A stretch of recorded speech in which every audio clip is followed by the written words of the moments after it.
The year was 1996. I was 23 years old, living in that weird, suspended animation gap between being a kid and being a functioning adult, where you think you're invincible just because you pay your own car insurance and buy your own groceries.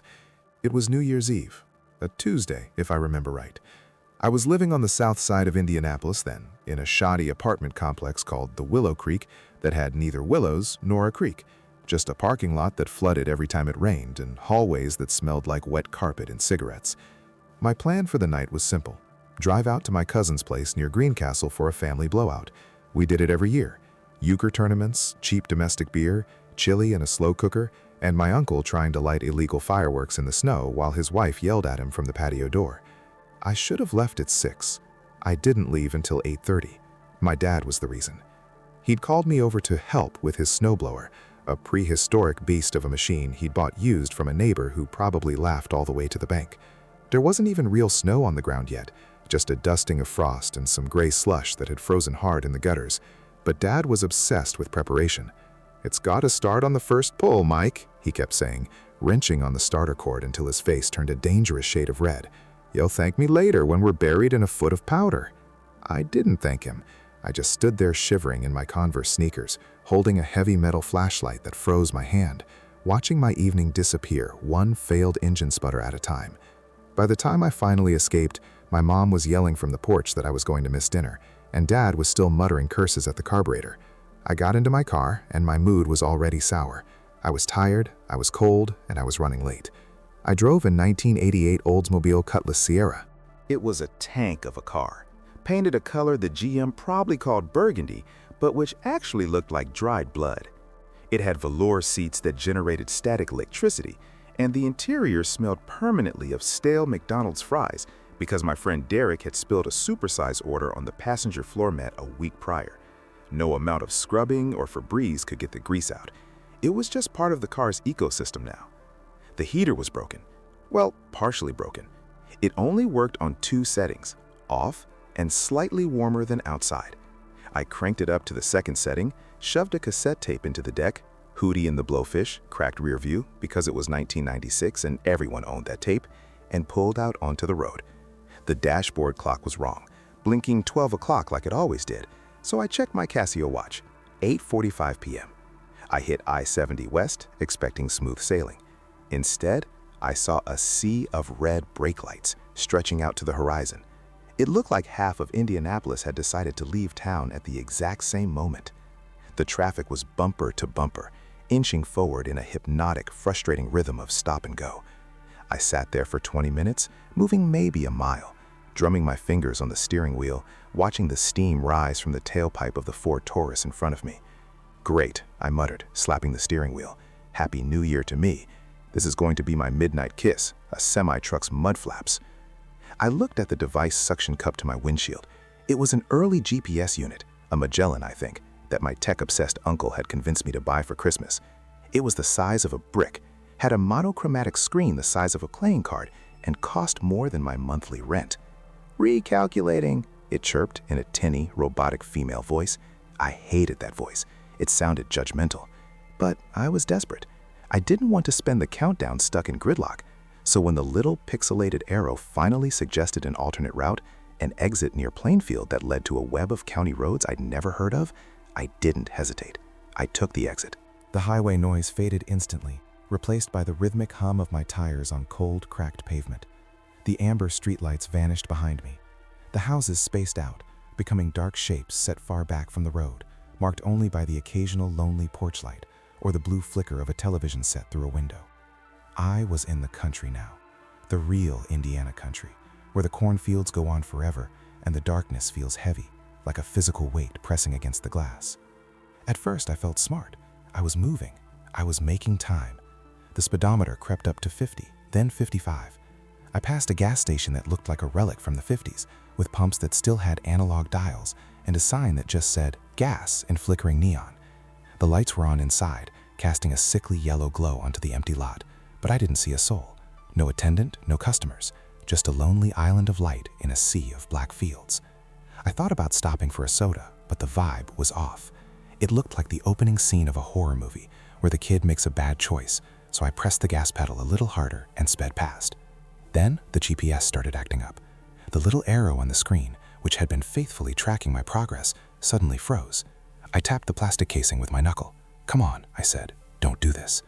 It stayed frozen, pointing straight ahead, even as the road curved sharply to the left. Then the screen flickered. A message popped up in blocky text. "Signal lost." And then it went blank.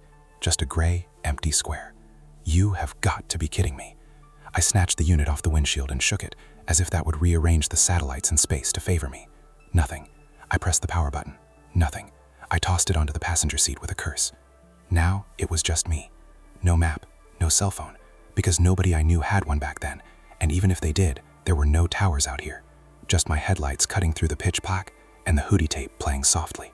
I kept driving because turning back felt like admitting defeat. I figured if I kept heading west, I'd eventually hit US 40 or see a sign for Greencastle. It's Indiana. The roads are a grid. You can't get that lost. Or so I thought. The landscape changed. The fields turned into woods. The trees grew close to the road, their bare branches interlacing overhead to form a tunnel that blocked out the stars. The shoulder disappeared, replaced by deep, treacherous ditches filled with dead leaves and frozen water. I drove for 20 minutes without seeing another car. No headlights approaching, no taillights ahead, just the endless, winding ribbon of asphalt that seemed to be getting narrower with every mile. "Okay," I said aloud. "This is stupid. You are lost, Mike." I slowed down, looking for a place to turn around. The road was too narrow for a U-turn without risking the ditch. Finally, I saw a dirt access road, probably for tractors or hunters, cutting into the tree line on the left. I pulled in, intending to back out and head the other way. I shifted into reverse. My back tires hit a rut. Whirr. Panic, cold and sharp, sparked in my chest. If I got stuck out here, nobody would find me until morning. Maybe not even then. I'd freeze to death in a cutless Sierra, listening to Only Wanna Be With You. I feathered the gas, rocking the car gently. Easy, easy. The tires bit. The car popped out of the rut and back onto the pavement with a jolt.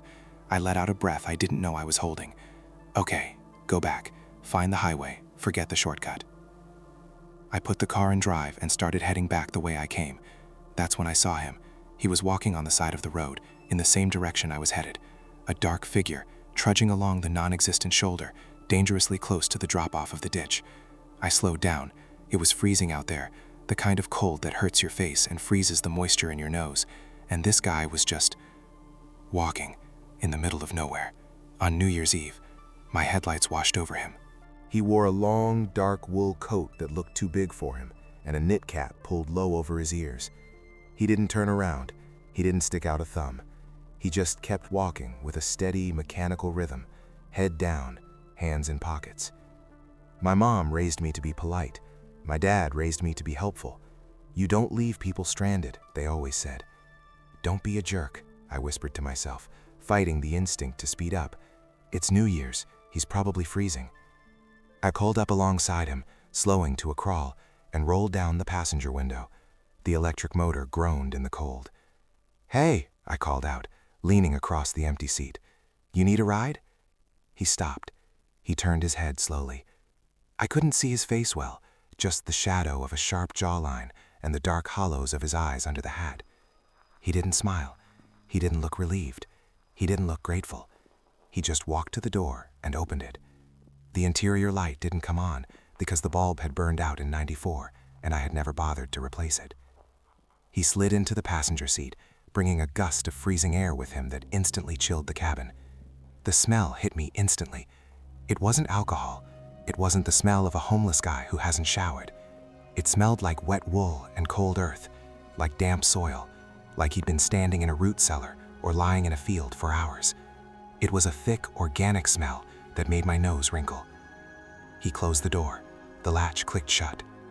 "Where you headed?" I asked, trying to sound casual, trying to ignore the sudden spike of adrenaline in my gut that told me this was a mistake. He stared straight ahead, out the windshield, his hands resting on his knees. "West," he said. His voice was flat, monotone, like a recording played at the wrong speed.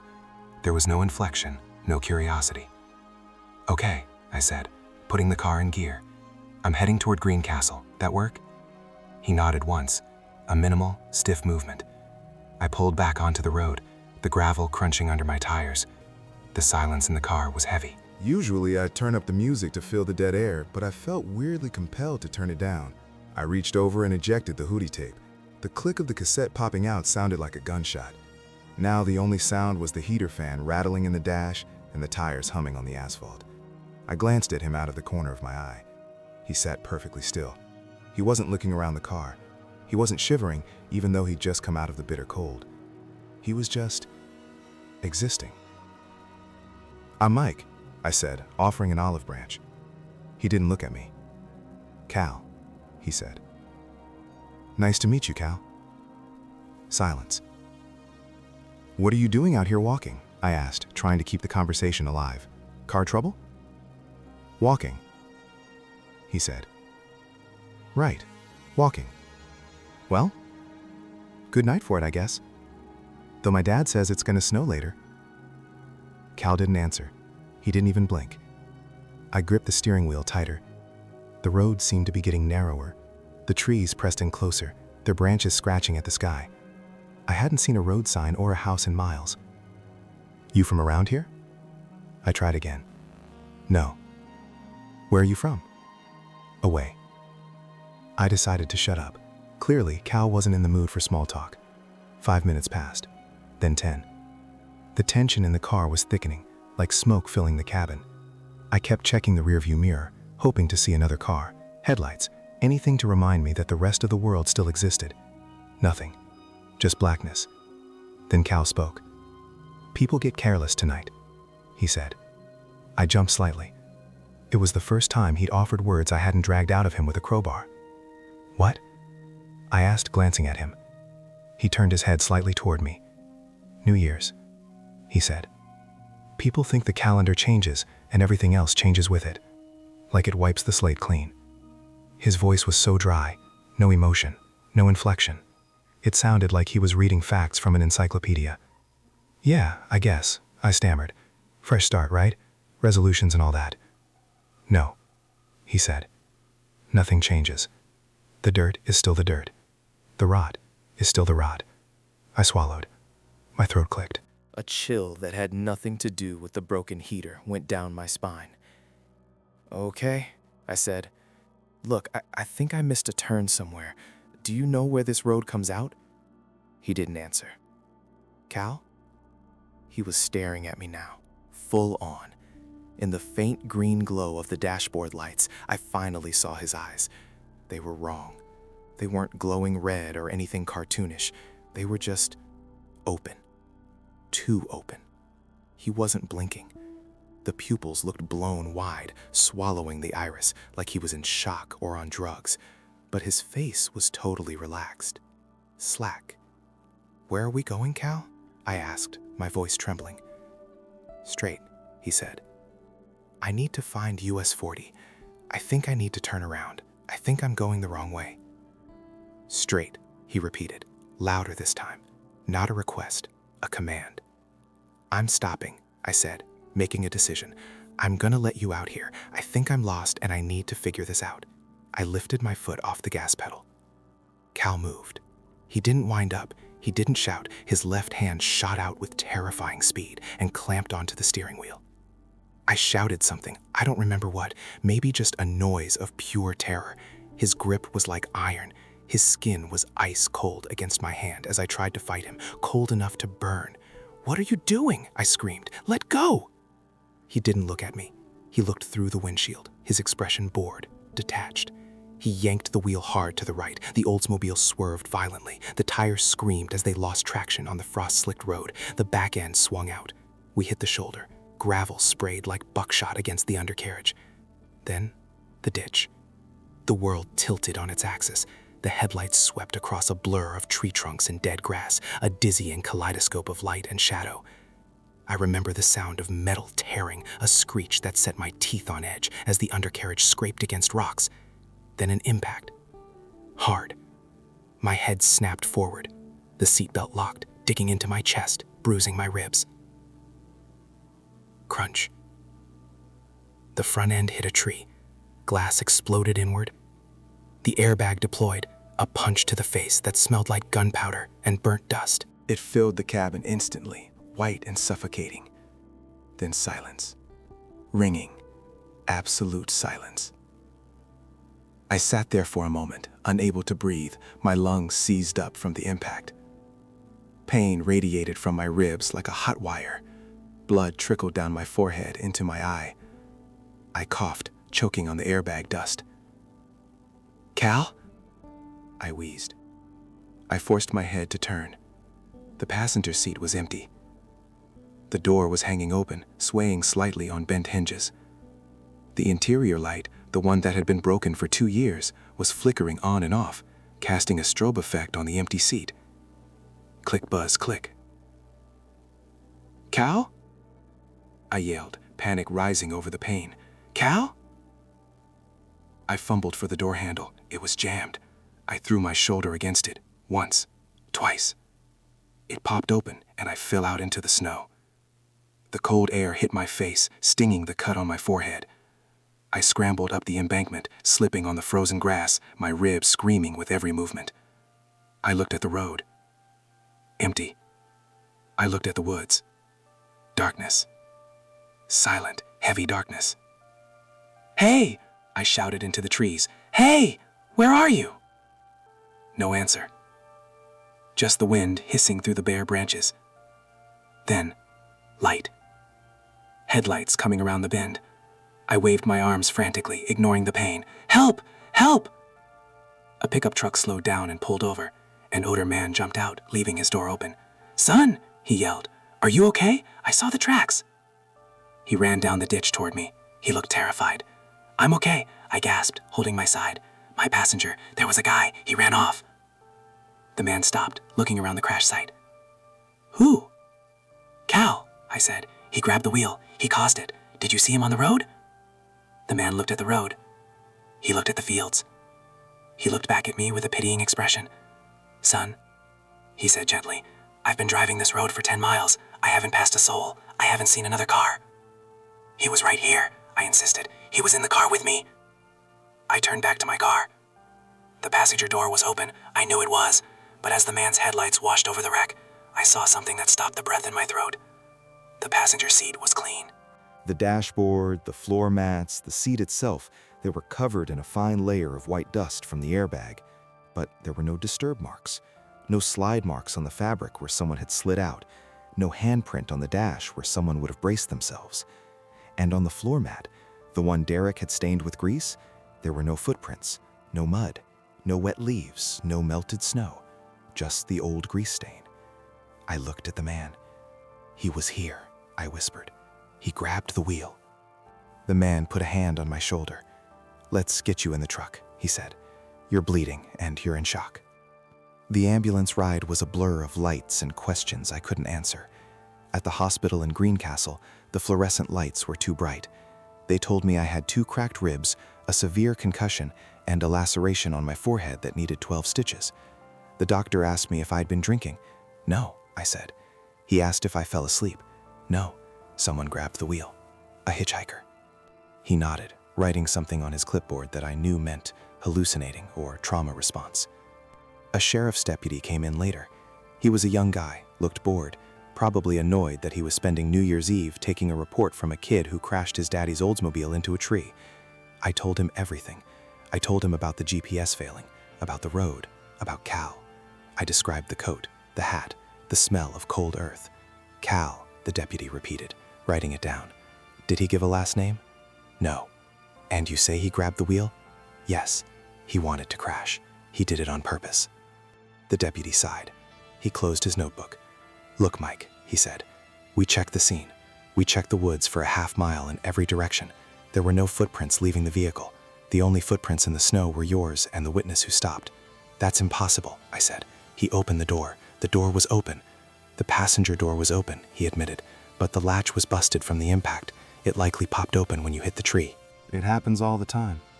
"He was there," I said.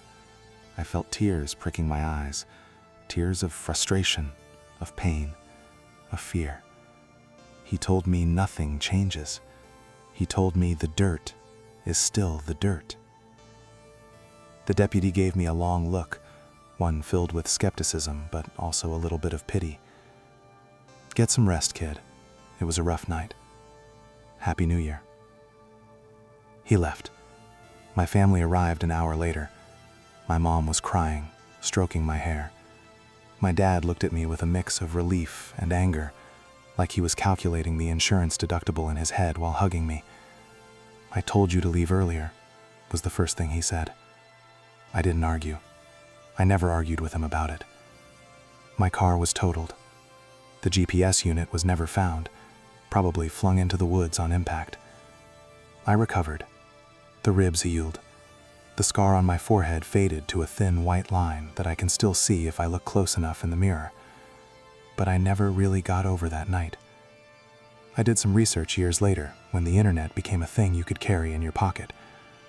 I looked up accidents on that stretch of road near Plainfield. I looked up Cal. I looked up New Year's Eve deaths in 1996. I found nothing.